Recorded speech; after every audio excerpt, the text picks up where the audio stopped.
she's a vato. It's way too bright out here today. The sun just decided to make its appearance as we're trying to do intro. All right, guys, welcome back to another video. If you're new to the channel, please don't forget to hit that subscribe button and go check out our Instagram pages, where we're gonna post daily original photos of our life, our animals, and everything in between. And now we're gonna turn the camera over to Daddy today, because it's Daddy's project today. Well, she ain't turning the camera over. She's gonna hold the camera. And Daddy's gonna do a little bit of working. What are we doing today, Daddy? Hopefully getting my bike back together. What bike? You need to be more. While. You need to be more specific here, because nobody has seen any kind of bike videos on our channel, and nobody has definitely seen your bike. Yeah, huh? So what is your bike? What is your bike? I have a 2001 Honda 400EX that is getting a 440 kit put back in it, because the last time I did it, it ran good until I pulled the studs. So now I am putting bigger studs in it and putting it back together. So let's go see what the disaster currently looks like. And Daddy can explain. He's already done one small part of this build, and now we're gonna film and show you the rest of it. And hopefully we can get it running here in the next day or so. It was the scary part. I did the scary part off camera. Off camera, to make sure you didn't mess it up. Because I cried the last time I did it. to make sure you didn't mess up. All right, I can't see that, Bugs. All right, so let's take you to the garage and show you the disaster first. And then Daddy's gonna do all the explaining for this video, because I don't know nothing about this. All right, so let's go to the garage. Dun dun dun dun dun dun dun dun dun dun dun dun dun dun dun. It's naked. It's a skeleton. This thing has been sitting here for how long, Daddy? It's been here 3 years. It's been sitting, not running, and in pieces like this for probably a good portion of, what, 5 or 6 years? Yeah, good portion of 6 years. So, luckily he got a bunch of parts and all kinds of good nifty stuff for Christmas. So he's gonna get this bad boy back together and running. All right, Daddy, what have you already done? Already put the studs in it. These are huge. Compared to the old ones? This is an original Honda stud. As you can tell, there's a little bit of difference. Oh, it's supposed to go that way. This is down in there like that. But this part is smaller and finer thread than what's in here. This is a coarse standard thread down in here in the cylinder. So I had to drill it out and then tap it. And I used a forming tap to tap these. It doesn't cut any material out of the aluminum, which makes it a stronger thread. It takes all of it and forces it into the new threads. These are massive and they will not stretch. So if I have a problem this time, it's no good. I use some of this. It's a sleeve retainer by Permatex. Normally that's what you use when you put the sleeves in, because it's a press fit, but you can also use it for studs. It's kind of like a Loctite, but it's stronger. So, and it handles up to 400 degrees. If my bike gets up to 400 degrees, the piston's gonna melt and blow up. So, not really worried about it failing. All right, so what's the next part of this project? Part of this is I have to gap all my rings. See the little gap right here? This is an oil control ring. This is gonna go right here in the oil slot. It's gonna go on the bottom and the top of the wafer ring. It's gonna go one on the bottom and one on the top of this bad boy. And I have to gap all these, not this one. This one you don't gap. But the top and bottom one of these, my scraper ring and my other ring. So all 4 of these rings all have to be gapped, because as they heat up, they expand. If they expand, and once that gap closes and they expand some more, then they get all distorted and you don't have a motor anymore. So it's easy to do. Like I was saying, we're gonna drop this down in here. We're gonna take the piston, push it down there until it touches our ring. Now we know that ring is perfectly flat in there. I'm using the standard Honda dimensions because it doesn't really matter. That's what I want to go off of. Oh, let's show the manual, since you're like love that manual and swear by that thing. Hey, these are great. But yeah, so it's a climber manual. Basically, it tells you how to take everything off of the bike, put it back together, what tools to use, how to do it, this and that. I mean, I pretty much know how to do it. What I'm really after is the tables. I have to keep this because this is for because I have an aftermarket cam, so I can't use the factory settings. I did that once in a rush, and yeah. Didn't work out so well. It bent 2 of my valves. Motor doesn't run when the valves don't sit. All right, so we're using table 2. I'm down here on the piston ring. Oh no, piston ring end gap.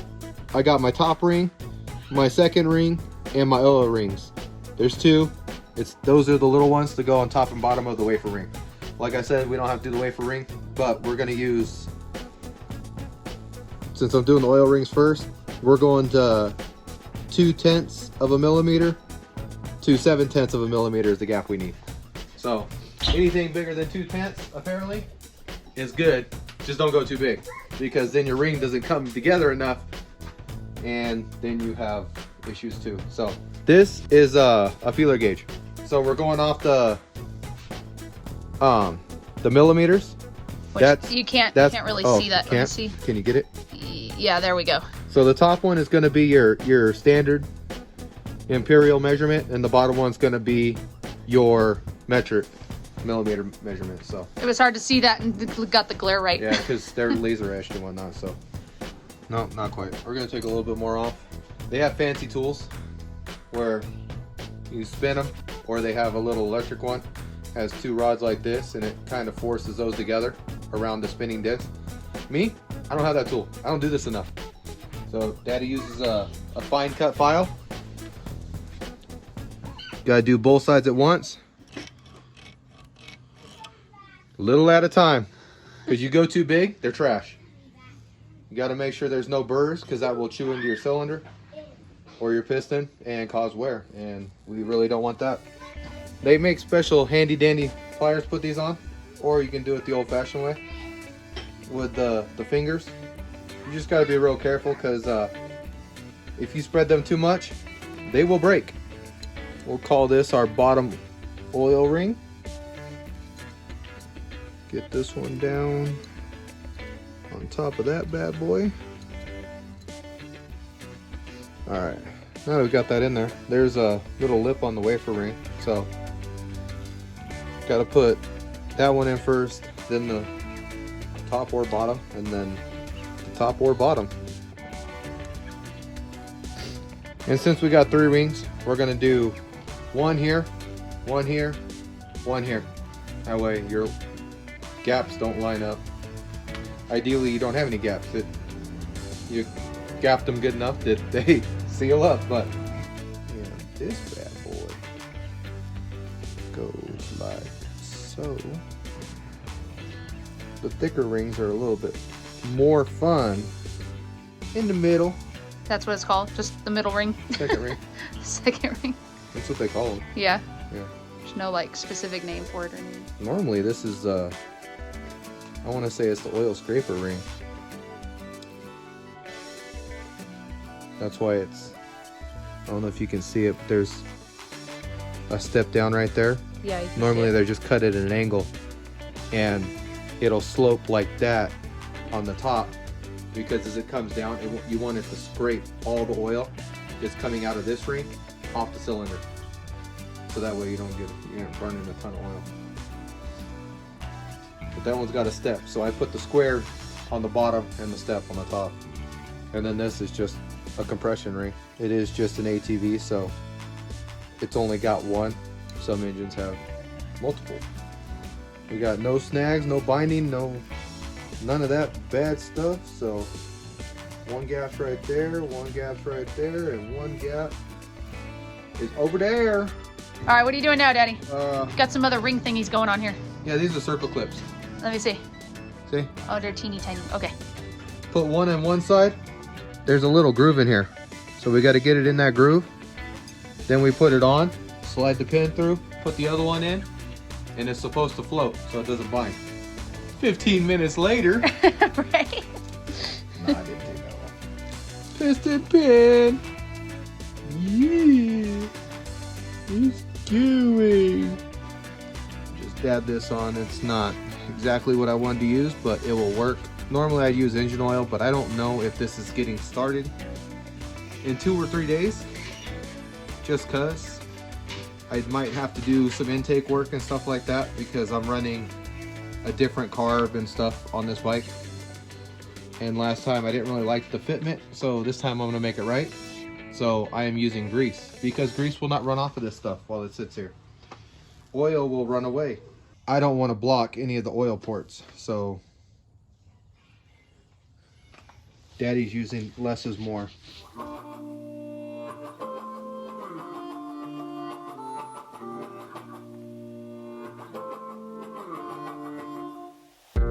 She's in. Now we got to put the ring on this side. Because if like one side wasn't fun enough. You said you were going to tell me. Okay, go. I saw your hand. Okay, so prepping the cylinder. Got this fancy dancy O-ring. You're such a dork. Goes right her. Dink, dink, dink, dink, dink, dink. Because the case is chamfered down at the bottom. So this will bloop, fit right in that chamfer. And then we also have base gasket. Yeah, we're gonna put this on. I'm gonna set this down for now. You're gonna have to take off your makeshift chain. That's a cam chain tensioner holder dealio, okay? It's scientific. Oh, Leave my freaking methods alone. It's not Daddy's first trip around the block. I don't know if that's comforting or scary. Probably should have done this first with the piston off, but Probably. That would have made it a little bit easier. just a little bit. Is this what not to do when putting a bike back together? Yeah, so just put it over the dowel pins right here, and it's gonna hold it in place. Keep it all lined up for us. Daddy's a little excited.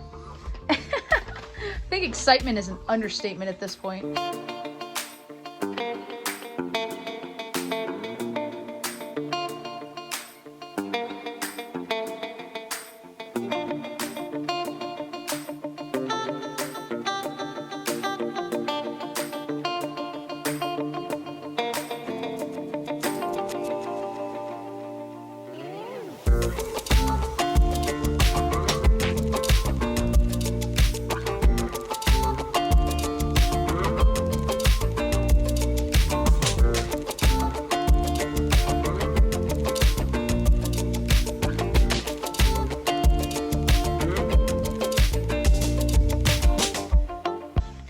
Torque all these bolts. I already got my sockets out. Just 3/8 drive. Torque wrench. Because you're putting steel bolts into aluminum, so you gotta make sure it's right.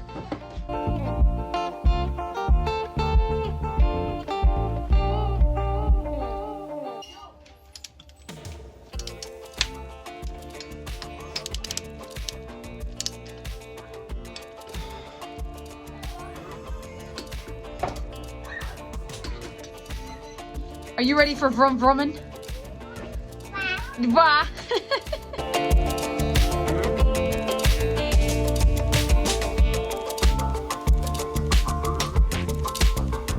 What kind of gasket is that? It's it's 3 steel layers.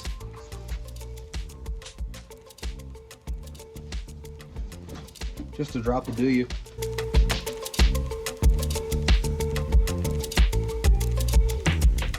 Now we're moving the piston up top dead center. And you guys can't see it because it's over here. And I can't see it because I'm over here too. But there's marks in here that have to line up. Well, maybe we should move this project out to the driveway so you can see. I'm almost done. I want to move it. You're such a whiner. It's the first time it's seen sunshine in ages. You might want to subscribe to the channel because we got some other mad scientist DIY projects coming up. If you don't know what that is, let me know in the comments. Take a wild guess. So now we can kind of see what Daddy was talking about. Daddy can see what he's talking about.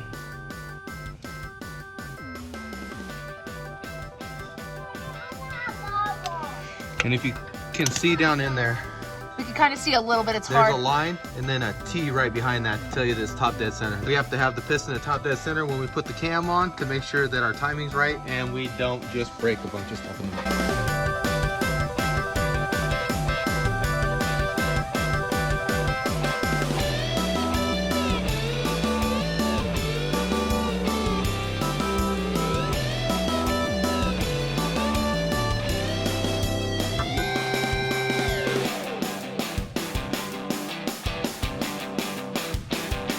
We gotta make sure there's oil down in there because when we torque them down, we don't want there to be any resistance. We just want it to be straight. How much pressure will we put down?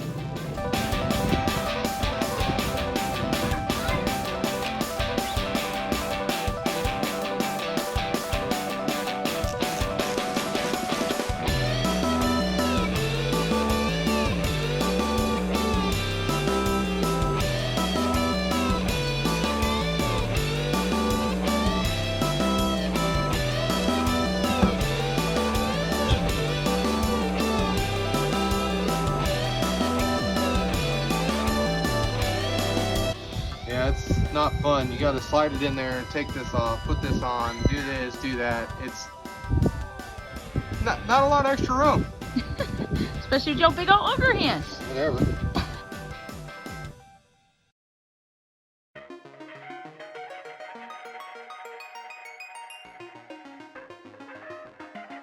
All right, I think I looped everything.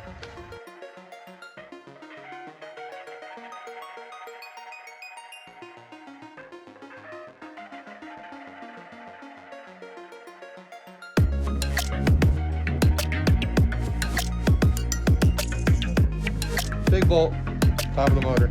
Oh, come on, be more specific. Big bolt, top of the motor. Whatever. Spacer, bolt. Big bolt. Big gap. And the motor's not lined up.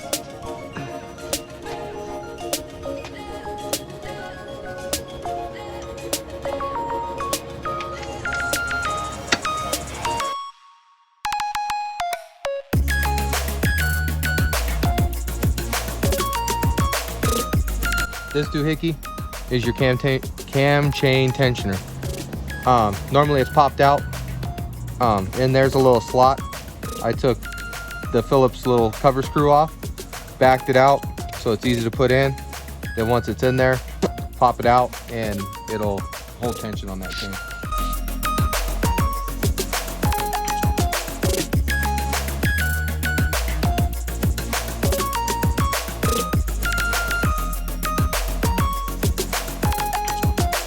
All right, now that everything's put together, we shouldn't need these holes anymore. We are gonna turn it over. To what? Make sure nothing's hitting. I don't hear no knocking. That sound is just the chain going around, right? Yeah, the chain rubbing on the chain guard. Yeah. Well, that is it for day one. We are gonna call it an evening and pick up tomorrow, which this video, it'll just transition over magically. So here it goes.